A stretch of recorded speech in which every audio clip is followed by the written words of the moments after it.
Good afternoon, everyone. I have a guest in studio. He's a local author, and the book covers the southern state of Kerala in India. And it's a small hamlet that features colorful characters. It touches on independence from Great Britain, and it's titled A Village Under a Streetlight. And my guest is Thomas Palayoor. Welcome. How did I do? And thank you very much for inviting me You're welcome. to this program and giving me a chance to introduce my book to the Grafton public and beyond. Great. That's what we're here for. Let me hold the book up so everybody can see what it looks like in case they want to search it out. A Village Under the Streetlight. And clearly you can see by the cover. We're featuring the streetlight. So your book, as what we stated as I opened, takes place in southern India. And you focused on the characters in this small hamlet. Can you tell us a little bit about the story? We don't want to give away too much because we want people to go buy it. I have to be careful. But introduce us to some of the people. Yeah, actually this is a series of events taking place this imaginary village, Manur. And Manur is situated in Kerala state. Kerala is a sliver of a state between Arabian Sea and Western Ghats, a range of mountains. Mm-hmm. In between is this small state, which is graced with abundant natural beauty, and the people are steeped in culture and very well educated, and that's where these events are taking place. Let's see. It is a series of events which I have in each and every chapter. When you read each chapter, you feel this event is a story which can stand by itself, because all of them have a definite beginning and a conclusive end. Mm-hmm. Each one is able to. But what I have done is, it is all strung together into a very cohesive story. How did I do it? Even though they are separate events, there is a very small thread of connection between this, so that they all can be strung together. And that small thread is Muthoma, the protagonist of the novel. Mm-hmm.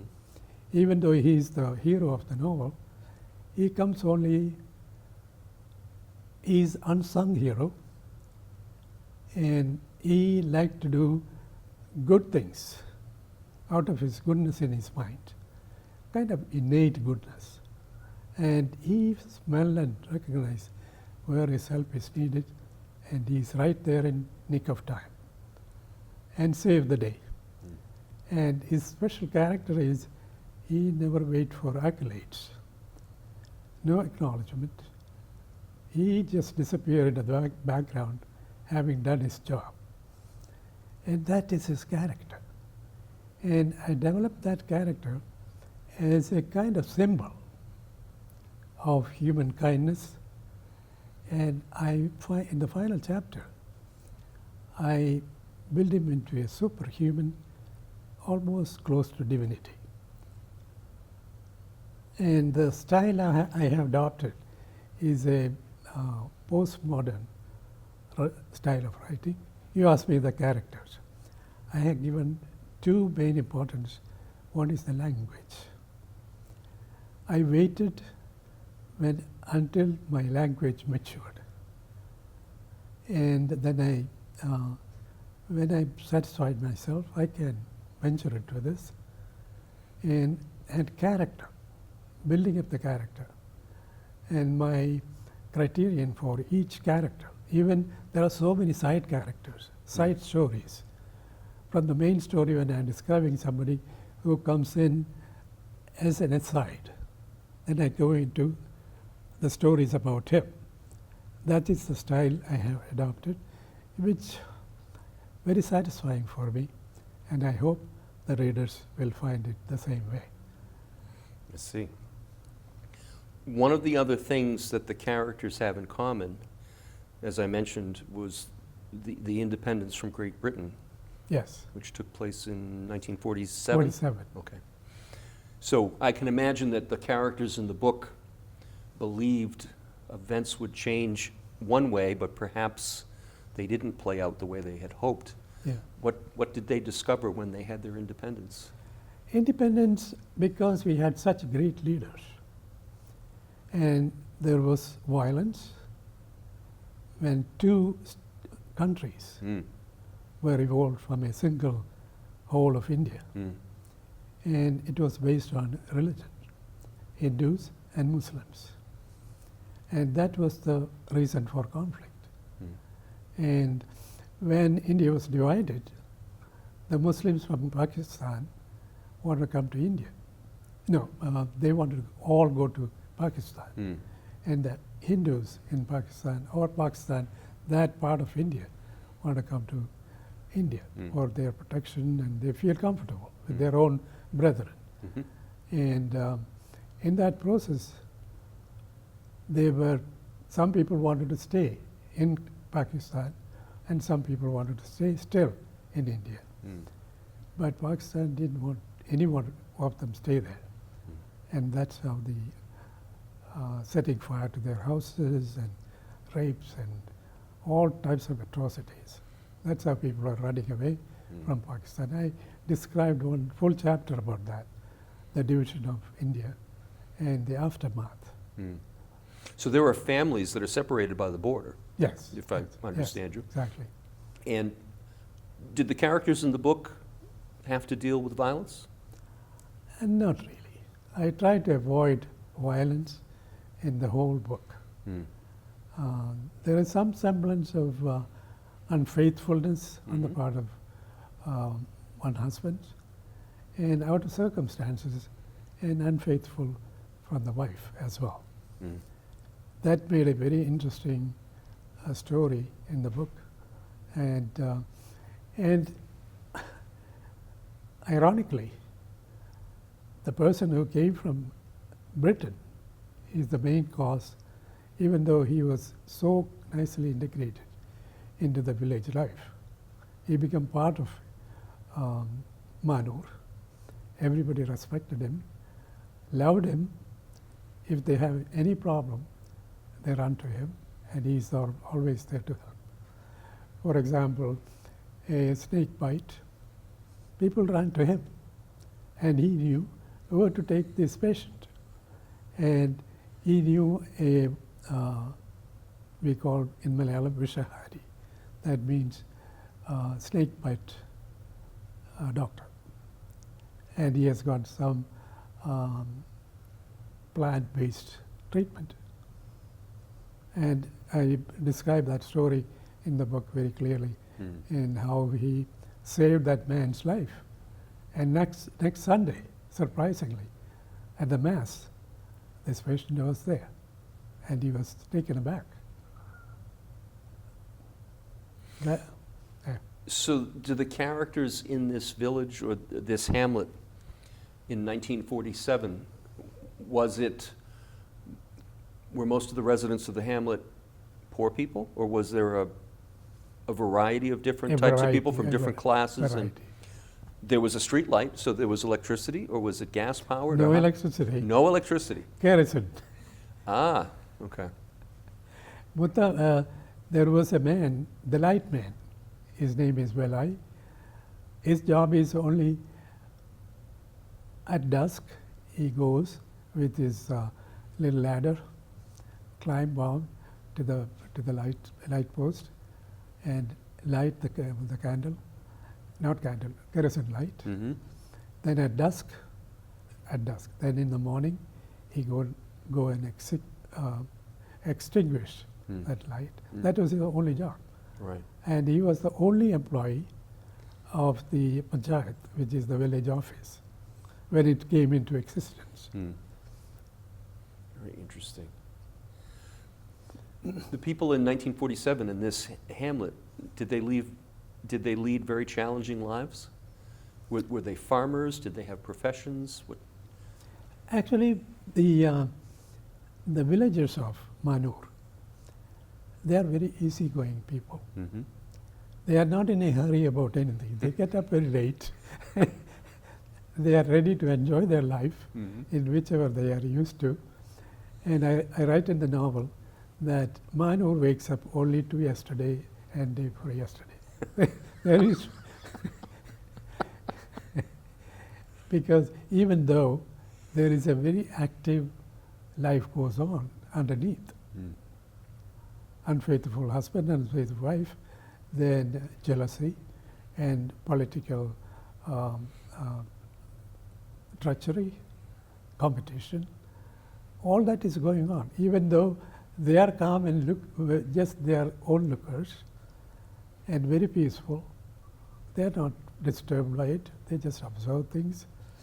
And I also describe there the main landowner of the village. He is the rich, and he is also a Vaidya, a doctor of native medicine. And his granary was plundered by the communists. And that I described there very clearly.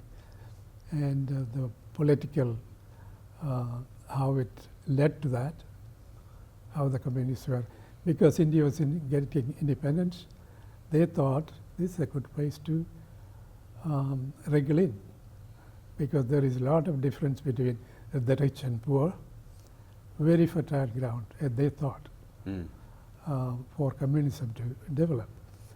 But the populists of India, and particularly in Kerala, they start their life, their daily life, with religion, and their life, and their daily life in religion. They are so deeply rooted in religious principles. So Marxism, not a tea for them. They didn't like it. So that's why communists have a rough time making any foothold in Manur, even though they tried. It's my understanding that English is a very common language in India. Is that, Yes, is that yes. correct? Yeah. And that is because there are so many different dialects? If you ask me, there are thousands of dialects in India, and about 16 or 17 official languages, including English. Which I would imagine makes life a little easier. The way it was described to me was that people from different regions have to speak English In English, because they don't speak the dialect. Right, I see. right. And when independence was granted by Great Britain, how many British people stayed behind, chose to live in India? Initially, a few years, there was a viceroy, and then 2 years, then he left. He has to leave. The national spirit was there. We don't want any. Any one of you here, get out. And very funny situation that English people were much admired and frightened and awe when you look at and I describe an untouchable man. When he came across one white collector. Collector means a district officer. He came to the village, and he looked at him. His first time he's seeing a white man. What came into his mind is, my God, he's so white. He's like the tusk of an elephant. That's the only comparison he can come up with. Right. Even though he knew it is an exaggeration, he let it stand anyway. And there are still strong ties between India and Great Britain. Yes, is that yes, right? yes. No, British, they gave us a lot of good things, admittedly, especially English. The love for English, it is innate in all of us. For example, my father is a principal of a parochial high school and also an English teacher as well. And he's the one who introduced me to world classics. And do you believe that may have sparked your interest in writing a book? Yes. He used to tell me, prose. There should be poetry in prose. If you can write like that, you are a writer. Until then, you're not. And this is your first book? First book. Correct? Yes. So if you were sitting on an airplane and someone wanted you to describe the book, how would you describe it? Is it a drama? Is it, what genre would you think it would fall under? It is classified as a literary novel. It is not the regular novel. Mm-hmm. It is where there is lot of emphasis is given for the language and the character development. And my criterion for each character was when myself or a reader, when he reads it, he should be able to see the character right in front of him. Mm. Until then, I will keep on writing, change. So you have something else in the works? There is one. It is more of a autobiographical novel. Mm-hmm. So we have that to look forward to. Yes. So my guest, in case I failed to mention it at the beginning, is a Grafton resident, and his name is Thomas Palayoor. He's the author of this book, A Village Under the Streetlight, and I believe it's available on Amazon. So if you have the opportunity, if you're looking for something new to pick up and investigate maybe a region of the world that you're not familiar with, I suggest you take a peek and see what you can find by reading that book. I'd like to thank you for coming in. Thank you so much. I enjoyed the conversation. Thank you very much. Thank Nice you. meeting you. Same here. And We'll have you to come in this- again when you get your second book done. Sure, absolutely. Thank you for watching. I'm Bob DeToma.